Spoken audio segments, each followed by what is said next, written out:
Спускаемся в земли подземелье.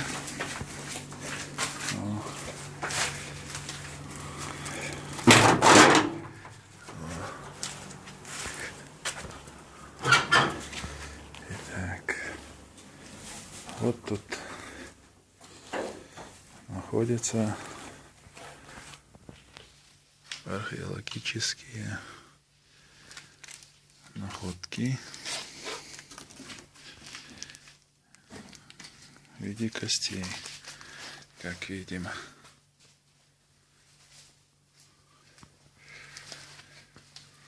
Хранилище довольно-таки большое.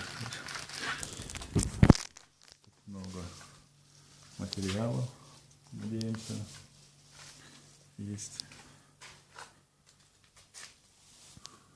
разных археологических культур, найденных в Кабардино-Балкарии.